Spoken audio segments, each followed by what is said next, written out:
Good morning, everyone. Welcome to our morning meeting with ambassadors.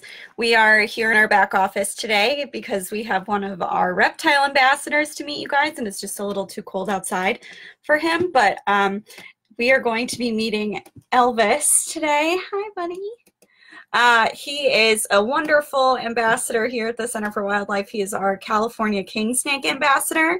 So please tune in and let us know that you're watching, and we'll be happy to say hi, to give you guys a shout out. Elvis is just kind of waking up. We just got him out of his tank, so he is gonna he's gonna wake up and move around, I'm sure, a lot as we're doing this. He's not the biggest fan of staying still, so he's gonna be moving a lot during this, but you guys will get a good look at him.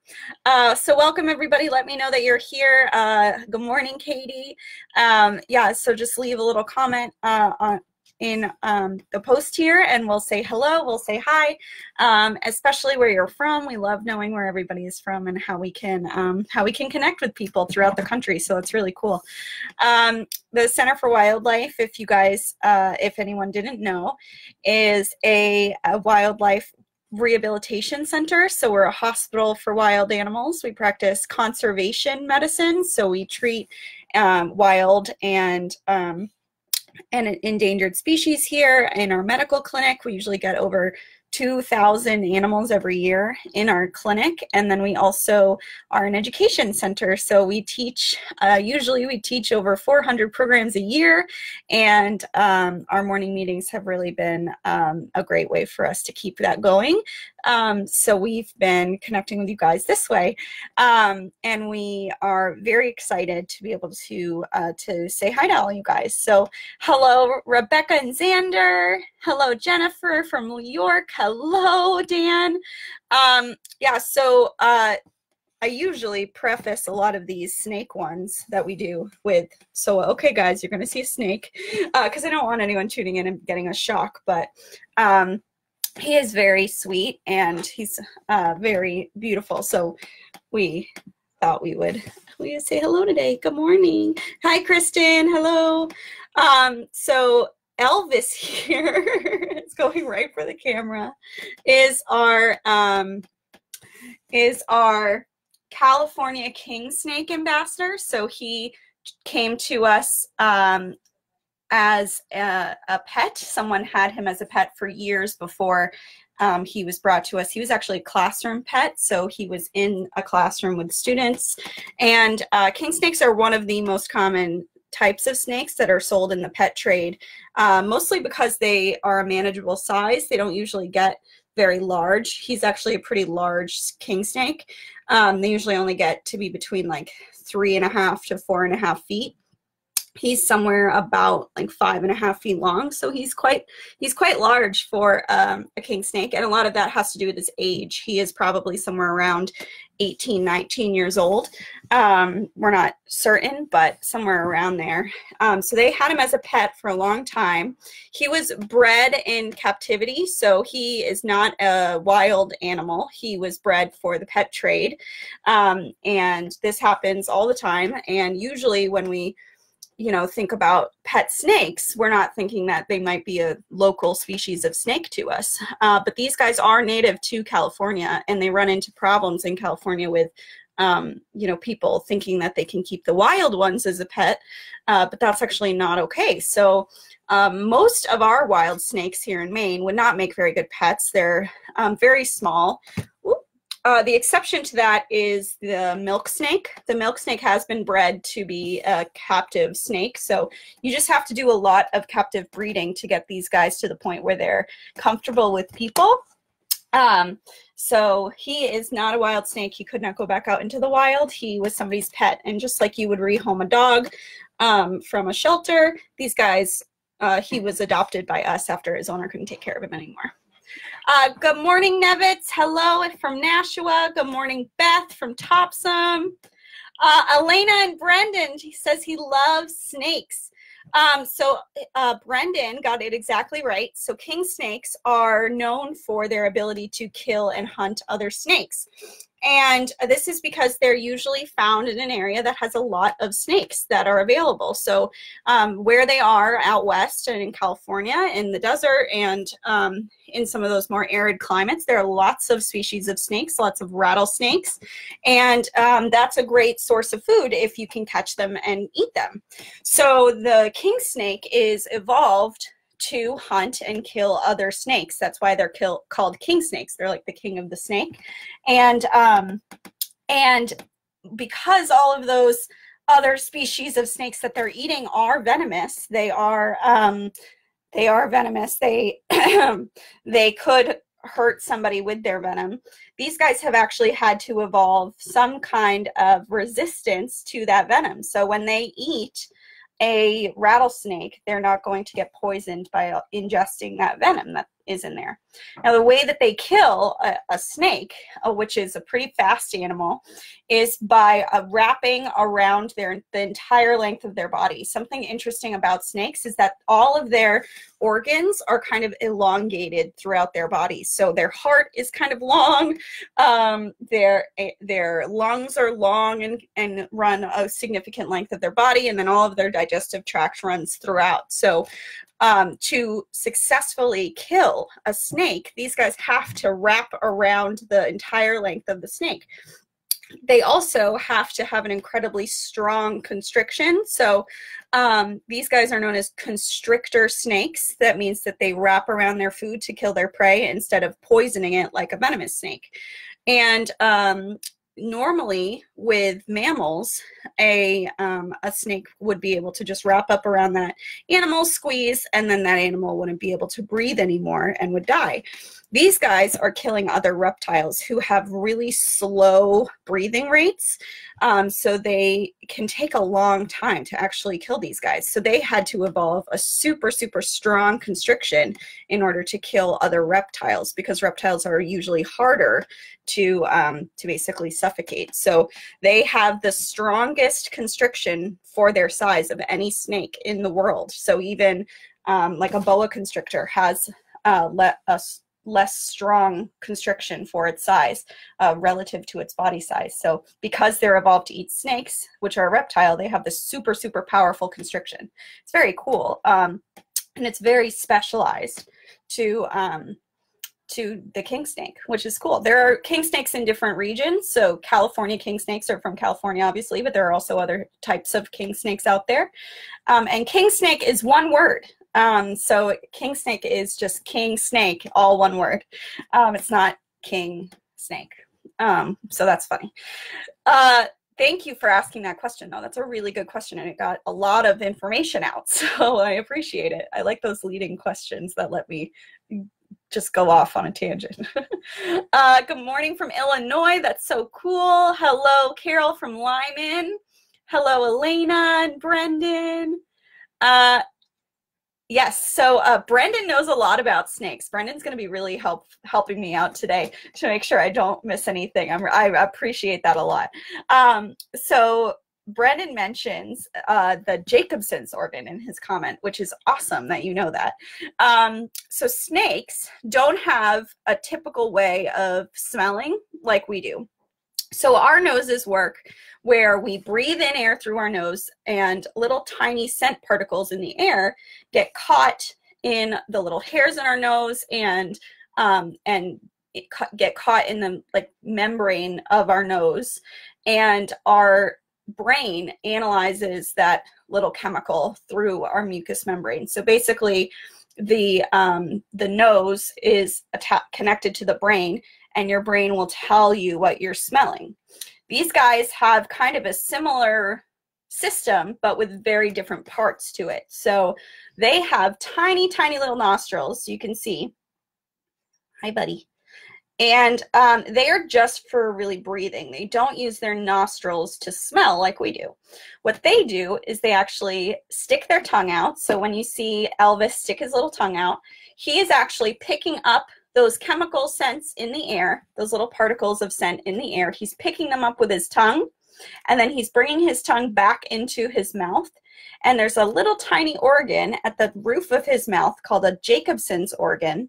that analyzes those particles and tells him what he's smelling. So it's similar to the way that our brain analyzes the particles and tells us what we're smelling, but it's just a different organ because it's not in his brain. So it's really fascinating, and it's usually on the roof of their mouth.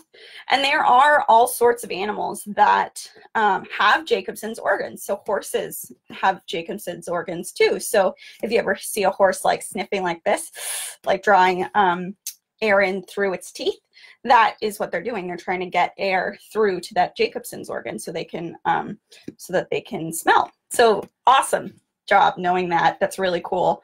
That you were able to tell us that. I think that's awesome that you know a lot about snakes and love snakes. A lot of people don't like snakes, and it's hard to convince people that have had a lifetime of not liking snakes that they're actually really good for us, and especially in our region in southern Maine, we don't need to be worried about venomous snakes at all. So all of the snakes that we have here are harmless, and truly, if you leave them alone, will not hurt us. There are other species of snakes throughout the country that you do have to be concerned about.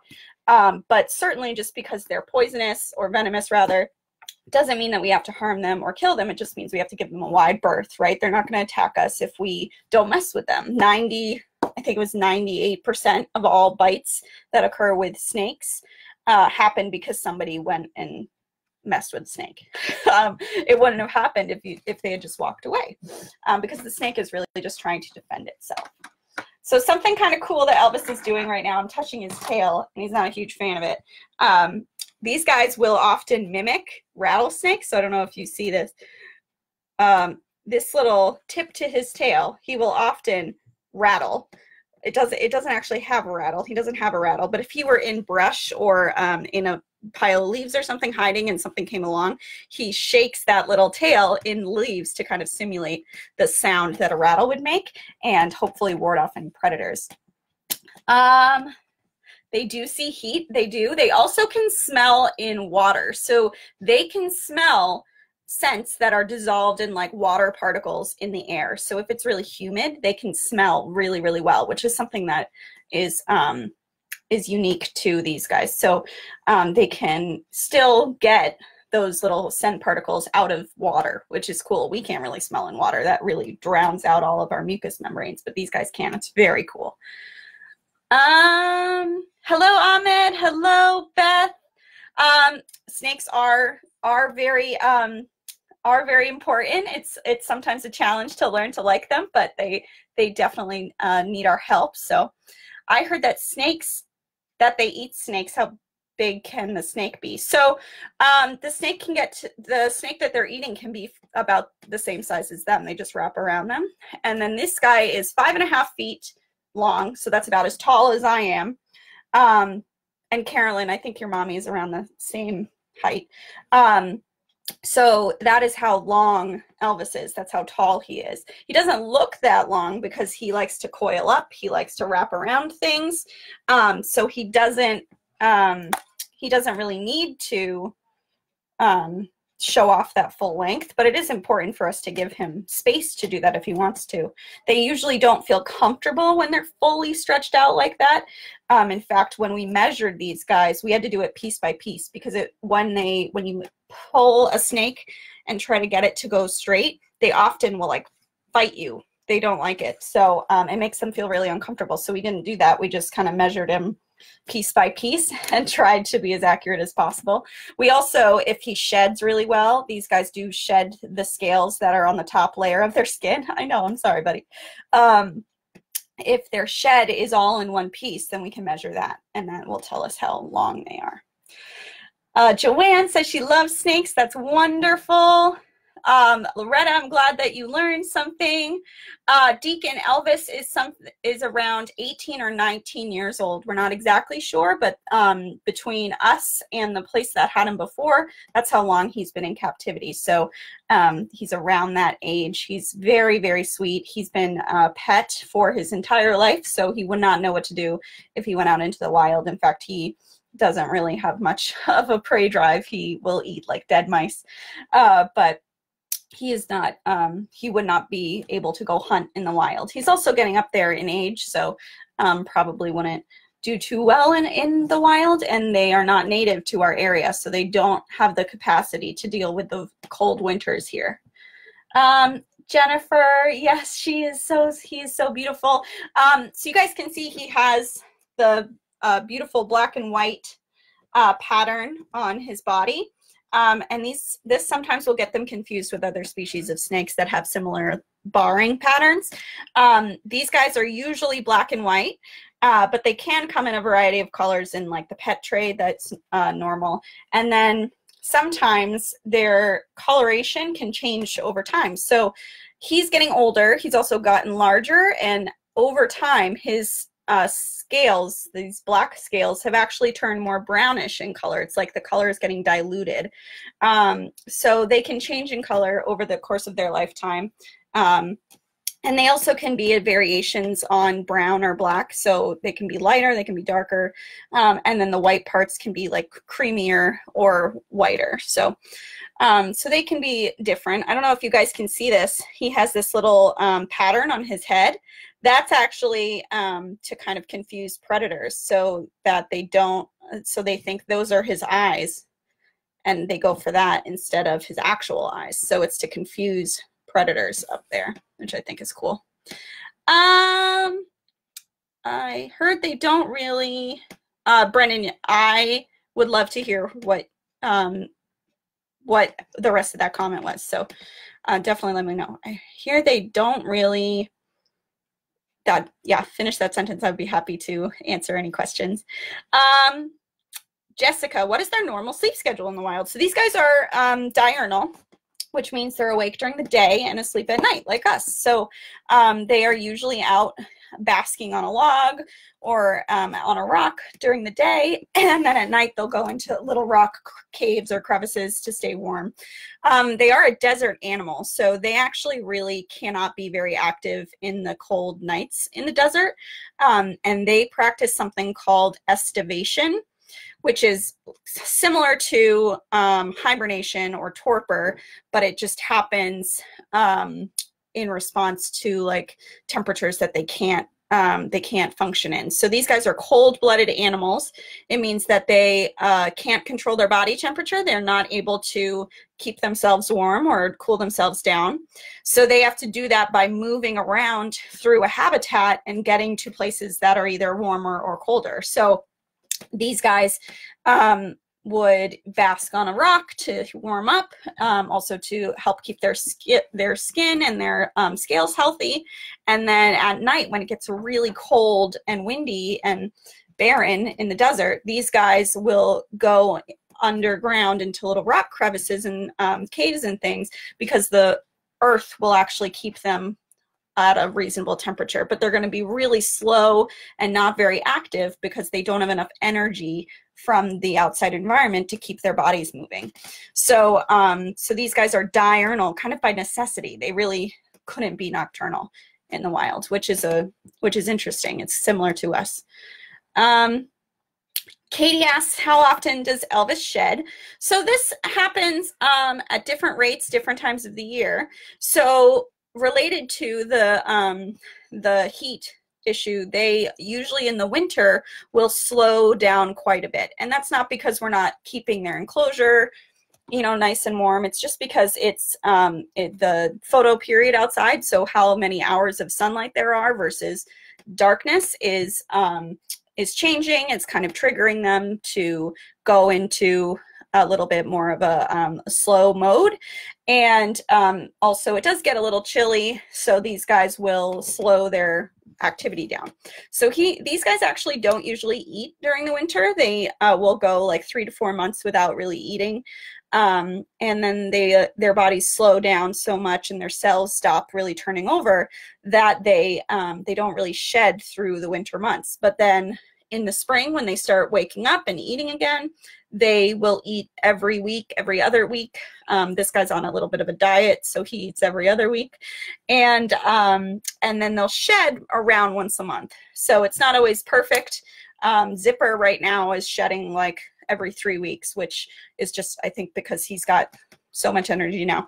But this guy usually will molt his skin every month or so. So that's a good question. Where do they hibernate, Molly? So in the wild where these guys are found, they're in the deserts in California, so they would normally not have to hibernate. So they wouldn't need to go into like a hibernation for long months at a time, like animals that live here would, because they don't have as cold winters. What they will do is go kind of into a torpor state every night when it gets really cold. They'll slow down, and it's called estivation. It's related to hibernation, but it's just a little different. So they do that every night when it gets really cold out in the desert for them. That's a really good question. And the distinctions between, like, the differences between hibernation and estivation and torpor are all, you know, are all just little things. They're all really describing the same thing, which is a period of slower activity, less movement, less like a lower metabolic rate, so a lower metabolism, things like that. But it really just means they slow down. So they'll do that every night when it gets really cold. That's a really good question. So as always, guys, I just wanted to plug our little donation button that we have on all of our videos. We really appreciate any donations you guys are able to give to our work and to the care of our ambassadors. Right now we have lots of patients in care. Springtime is always busy for us, and we are happy to have our apprentices back, so they've been able to help us with the increased patient load, which is great. We have lots of baby birds, lots of baby squirrels. We have a few baby owls, which are really sweet and cute. So their care is all funded through donations and through the support of you guys, as well as grants, business sponsorships, things like that. So anything that you can give is really helpful, and there is always a donation button on all of these videos to allow you guys to do that. You can also go to our website to donate as well. Thank you, guys. So Michelle asked what kind of a snake he is. So Elvis is a California king snake. Where are you going? Oh my goodness. Yes, I know. He's like, I see my escape. He's a California king snake, and king snakes are a type of constrictor snake that will wrap around their food instead of poisoning their food or injecting it with venom. So the interesting thing about constrictors is they don't really have some of the same body features that venomous snakes have. Usually venomous snakes will have this really pointy triangular head, and that's because they have two little venom glands on the sides of their face that make their face look kind of triangular. So usually constrictors don't have those, and they usually have more of a head that's kind of in line with the rest of their body. So if you can see, his head isn't super isn't super triangular in shape. It's more, I know. He just wants to go back to sleep. Hi, buddy. So his head isn't super triangular like you would see on a venomous snake. But that's not always the case. Sometimes there are exceptions to that rule. But the big thing that's different is that these guys don't actually have the fangs that a constrictor snake or a venomous snake would have. They have, why do you guys always do that?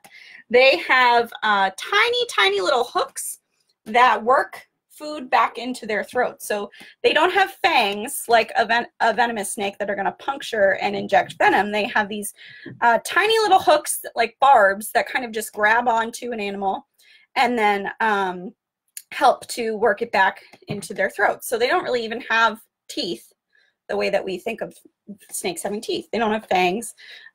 Their teeth that they do have are very small and are made of cartilage. They're not really teeth.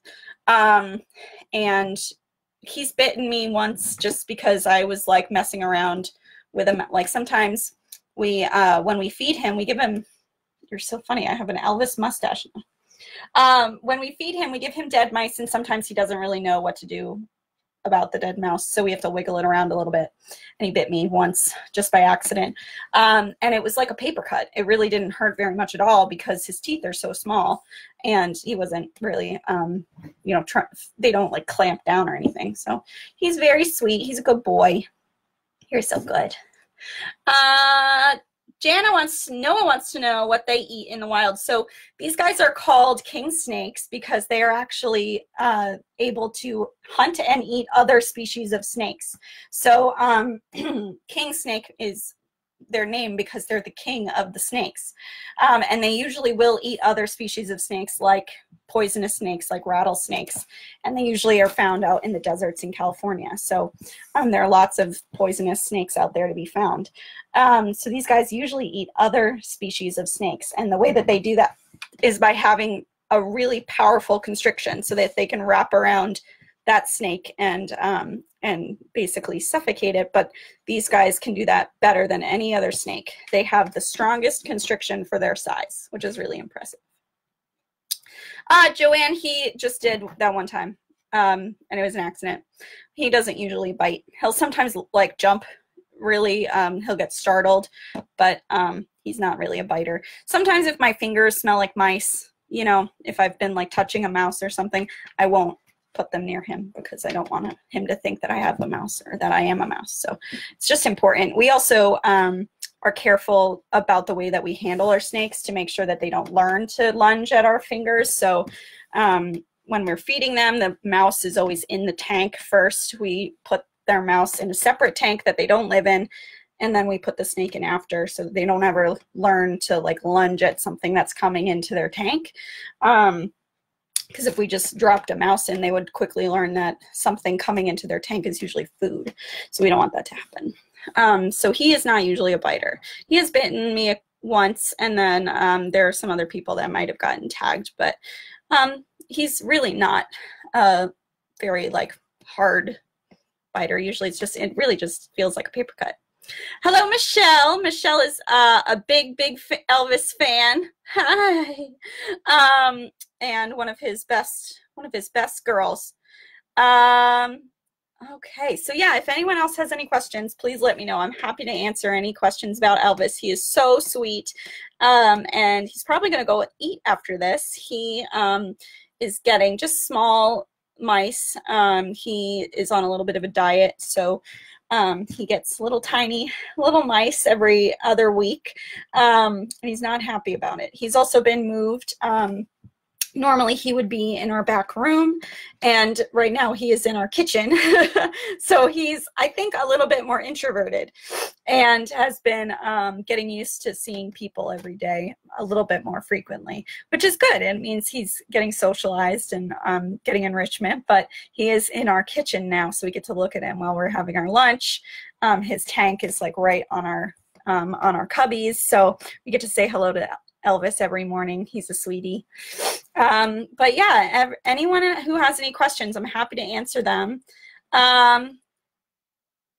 What is the heat he should be on? So these guys usually like to be somewhere between like 80 and 90 degrees in a normal tank setup, and then we offer Elvis a heat gradient, so he has a cool side to his enclosure and a warm side to his enclosure, so that if he needs to, he can move between those two zones and get warmer or colder. So if it's like a hot day outside, he could go to be on the cool side, or if it's a little chilly, he could go to be on the warm side. So the cold side, usually we don't want to get above like 95 degrees, and then the cold side, we don't want to get below like 70 degrees. So somewhere in that band. 75 is usually where we try to, the lowest we try to keep it. And then like 95 would be when it's like a really hot day and we turn some lights off and let him hang out. But he's a good boy. Thank you, Nevitz. Hi, Janet. How long does it take for him to digest a mouse? That's a good question. So usually these guys, like Zipper, will usually eat every week. So 1 week is how long it usually takes them to process the mouse, poop, and then feel hungry again. So it usually takes them 3-ish days to go to the bathroom after they've had a mouse. Does he enjoy being held? Can you tell he is content or agitated? So Elvis was not handled a lot when he was in a classroom. So he came to us kind of being not that big of a fan of being handled. He's since gotten a lot better. He's just very fast and he will like fidget a lot. So so he will settle down after a little bit. He doesn't like certain areas of his body being touched. So like he doesn't like it when people touch this like first part with his face.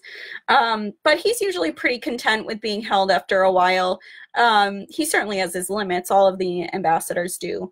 But he's not like Zipper, who will just sit and like wrap around your neck and hang out with you all day. He definitely has a time limit. If he is agitated, will be more quick and moving quite a bit. And then he'll also sometimes musk, which is they release like a musk from their anal glands, and it smells bad, and it is his way of being like, hey, I really want to be put back now. So that usually is a sign, and we don't see it too much, but it can happen. We call it he slimed us. Let's see. Yeah, thank you guys so much for tuning in. And again, if you are able to, there is a donate button for Mr. Elvis here. It goes right to the care of Elvis and all of our ambassadors and patients. So thank you so much. And we will see you again tomorrow with another one of our wonderful ambassadors here. Thank you guys so much for tuning in, and I hope you have a wonderful Wednesday. Yeah, let me know if you have any more questions, and I'll try to answer them down in the comments. But have a wonderful day, and I will see you tomorrow. Bye, guys.